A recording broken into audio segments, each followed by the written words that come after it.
What does June CPI data say about the Fed's upcoming interest rate cuts and Bitcoin's euphoria cools?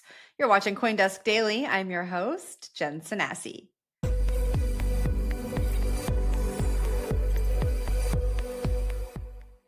Inflation in the U.S. slightly rose in June, but was mostly in line with expectations. The headline consumer price index increased 0.3% on the month, putting the 12-month inflation rate at 2.7%.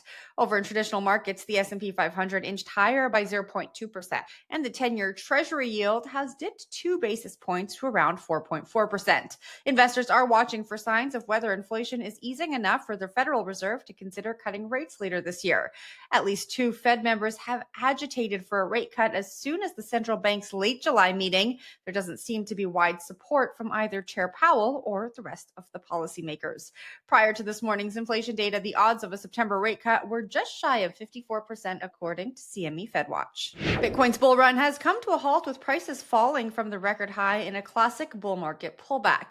The adverse price action was characterized by long dormant Bitcoin whales moving coins to centralized exchanges, often a precursor to a sale. According to Look on Chain, a Satoshi era whale with over 80,000 Bitcoin in their bag sold 9,000 of those following the cryptocurrency's peak above $123,000.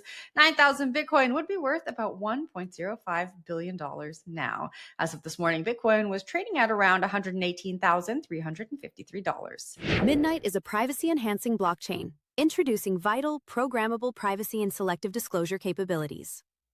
It means DApps can allow users to control what information is revealed without putting sensitive data on-chain, allowing you to break free from the limitation of choosing between utility or privacy.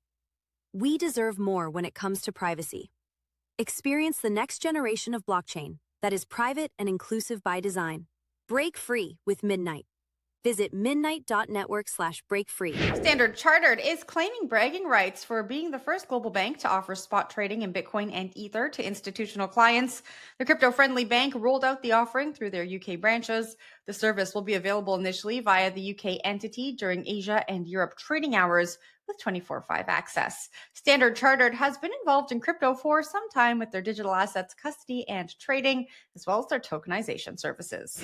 Heading back to the U.S. now, Congress has released its tentative schedule for Crypto Week. The Clarity Act for crypto market structure is set for a Wednesday afternoon vote, and the Genius Act might get a Thursday morning vote. If the Genius Act passes, the bill could soon be sent to President Donald Trump's desk and become the first major crypto law in the U.S. That's it for CoinDesk Daily. Get more updates on CoinDesk.com, and we'll see you next time.